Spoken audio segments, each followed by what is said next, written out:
Our big focus today, a day before the Supreme Court is set to resume hearing the plea against the Rafale deal. The manufacturer of the jets has come out in what seems to be an attempt to blunt the Congress's offensive against the centre.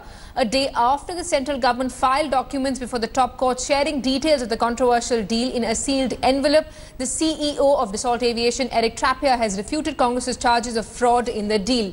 Remember, on the 2nd of November, the Congress president had accused the French manufacturer of lying and protecting Prime Minister Modi in the Rafale deal. 11 days later, Trappier in an interview has hit back at the Congress chief, claiming he never lies as he's leading a major aviation manufacturing unit. In a point-by-point rebuttal of the charges, Trappier has sought to defend the government's deal, saying that the planes have actually cost India 9% less than what the deal had been finalized for in 2012. The Dassault CEO added that picking Reliance was Dassault's own choice and it was not influenced by anyone. He also added that the company had worked with the Congress earlier and that Rahul Gandhi's allegations were baseless. The land that Mr. Ambani was supposedly having was bought with the money Dassault gave them.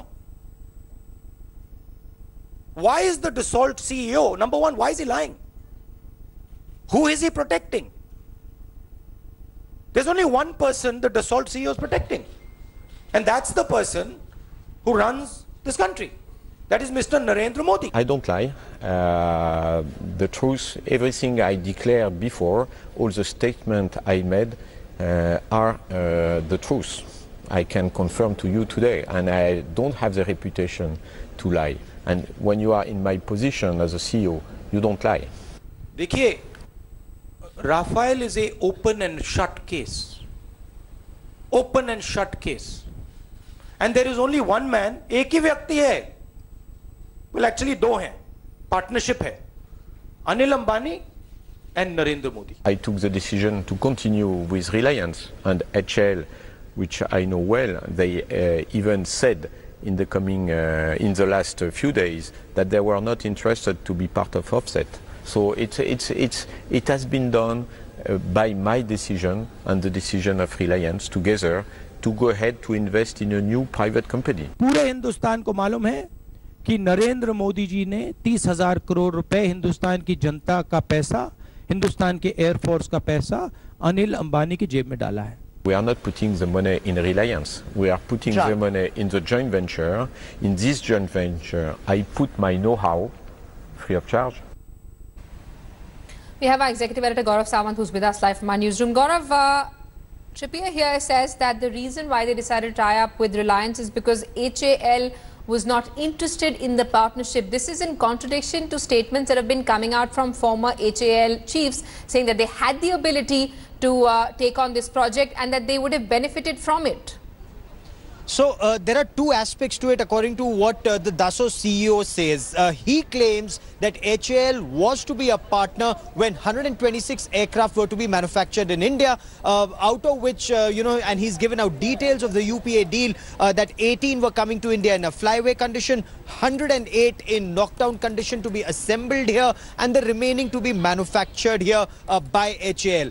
But the deal that was signed by the NDA government or the Narendra Modi government was only for 36, where according to him, HAL wasn't interested in being the offsets partner, and that is why this deal went to the joint venture of Dassault and Anil Ambani's Reliance, which he claims is 50% partnership, 51% stakes of Anil Ambani's Reliance, 49% of Dassault, out of which about 800 crore according to him. This is what the CEO of Dassault claims, 800 crore to be invested, out of which Dassault is investing 400 crore and its technical know-how. Right, but Gaurav, no clarification on why they actually chose Anil Ambani's Reliance, considering that the company at that time was only 10 days old and has no experience in manufacturing of aircrafts.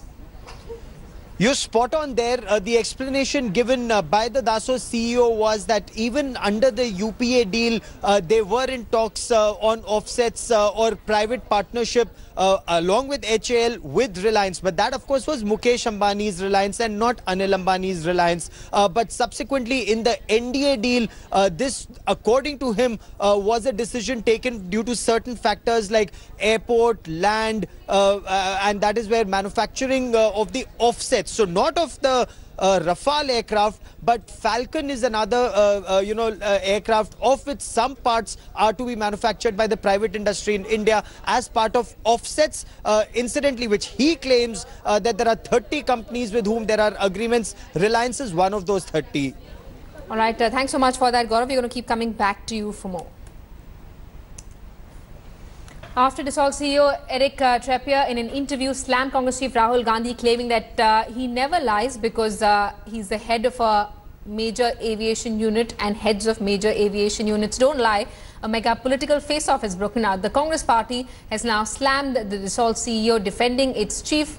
The Congress has said that the entire interview with ANI, which is the news agency, was manufactured and dictated. The BJP, meanwhile, has claimed vindication. The PR stunt that Eric Trappier and Prime Minister Modi are doing will not cover up the layers of corruption in the Rafale deal. Dictated interviews and manufactured lies cannot cover up corruption in the Rafale deal. I am very impressed that a company like Dassault and the CEO think that a one-day-old company or a one-week-old registered company has the requisite experience. And is that the measuring yardstick for their company? They take on partners like this? Which of the other partners have a one-week experience? And when did they register? I'd like to know that. That's an interesting study. The truth has come out in the open, and it is very clear that the Anil Ambani company has been selected by Dassault, and the government has no role to play when it comes to selecting the Indian offset partner.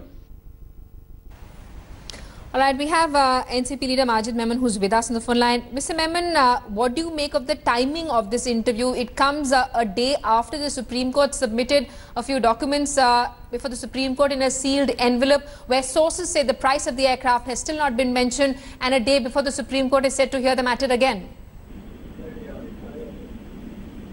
If you remember, on the last occasion, the Honorable Supreme Court has made it very clear to the Government of India that if the price aspect, according to you, is to be protected under the Official Secret Act, then to that extent you explain to us in an affidavit. Now, I have no idea as to what the government's explanation has been on that count. And the information that was sought to be supplied to Supreme Court was also supposed to be confidential. It was to be given in a sealed cover to the learned judges so that they would only have access to it. But I find that it is available publicly to all media houses. One can't understand. One small correction here. We actually managed to get a redacted version of that document which was handed over to the petitioners. So all the entire details are still not haven't been made public yet. But what's also interesting is the timing of this interview coming as it does a day before the court is set to hear the matter again. In fact, the Congress party has called this a rehearsed and dictated interview. No, in fact, you see, the Supreme Court would certainly take proper view of all these developments that are happening. Whether the government is trying to evade certain queries that are raised by Supreme Court in people's interest. In that event, government will be pulled up. Right, Mr. Memon, stay on with us. We also have Tom Badakan of the Congress party who's with us on the phone line. Mr. Badakan, what do you have to say about the timing of this interview and the fact that the CEO says that HAL was not interested in becoming an offset partner despite there being repeated clarifications from former HAL chiefs and the current one as well that the public sector company could have benefited from this deal? Well, it is obvious from the timing. When the matter is in the Supreme Court in a sealed envelope, there is a defense mechanism being built by the CEO Dassault, what do you think he would say? He would say that, well, you know, it was all transparent and it's government to government. No. Any salesman, I consider the CEO of the company also a salesman, and he will say what the government wants, and the dictates go from Delhi. I mean, what are we blowing our horns about? The whole exercise is a PR exercise to ensure that the kind of rattled government that it is to cover up. Now, I won't even go into the issues, because what do you expect of him? Do you think logically he would say, yes, bribes were paid, this was planned, this was a diktat from the government? No, they wouldn't. So, I mean, Absolutely. It's illogical. Absolutely, because Dassault is also, at the end of the day, a partner in the deal. Thanks so much, Tom Badikan and Majid Memon, for speaking to India Today. Thanks for watching the video.